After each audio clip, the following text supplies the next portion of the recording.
অনুযায়ী আমি বলছি যে আপনার যদি কোনো থাকে সেসব লাইভে যেয়ে কথা বলতে পারেন,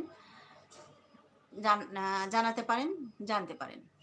আমি এসব বিষয়ে জানি না, এই জন্য আমি কিছুই বলতে পারবো না, কোনো উপদেশও দিতে পারবো না। ওকে? ওই বুড়া বেটা, তোর দাদি নাই? তাকে দাদি বল, তাকে আদর সম্মান কর, তাকে তার বয়স হয়ে গেছে দেখা তাকে উল্টা পাল্টা কথা বইলা করিস না, বুঝছিস? তার মনটাকে ভেঙে দিস না। দাদি বলে সম্মান করিস, বুঝেছিস? আর না বুঝলে চলে যা। ভাবি, আপনি সিঙ্গেল? আপনি যে এর আগে একটা কমেন্ট করলেন সেটা কি ছিল? এটা কোন, সেইটা কি ছিল?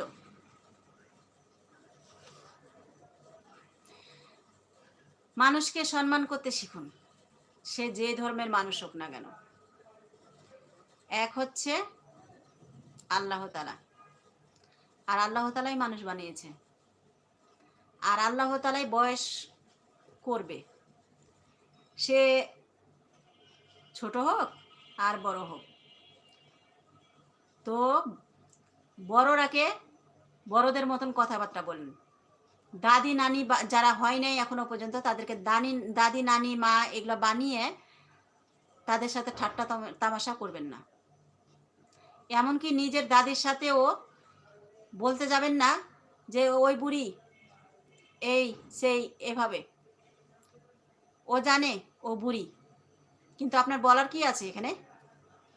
ভদ্রভাবে কথা বললে কি হয়? দাদিকে দাদি বানালে কি হয়? আর লাইভে অনলাইনে এসে যাকে তাকে দাদি বানানোর কি দরকার? আপনার দাদি এসেছে লাইভে? অনলাইনে থাকে যে অন্য কাউকে দাদি বানাতে যান কেন? নিজের আত্মীয়কে আগে আত্মীয় করেন না, বানান না, তাকে সম্মান দেন না। মুসলিমরা এটা করছে। এই যে সোহাগ, তোর দাদি নাই? তোর দাদিকে দাদি বানা, তোর দাদিকে দাদি বল। আমার এখনো দাদি বয়স শোনার বয়স হয় নাই, বুঝেছিস?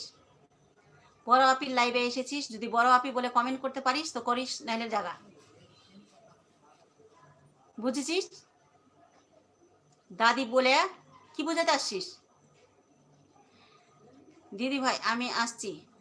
ওকে, অনেক অনেক ধন্যবাদ সময় দেওয়ার জন্য। আর আপনার জন্য দোয়া রইল,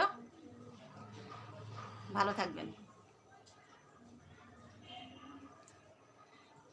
আমার কারো উপরে কোনো নাই যে আমি কারোর সাথে খারাপ ব্যবহার করব, সে হিন্দু হোক আর মুসলিম হোক।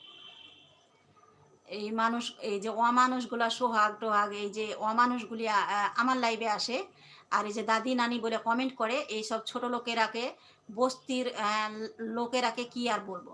এদেরকে ভদ্রতা কি এমনি শিখাবো? কারণ এদের বাপ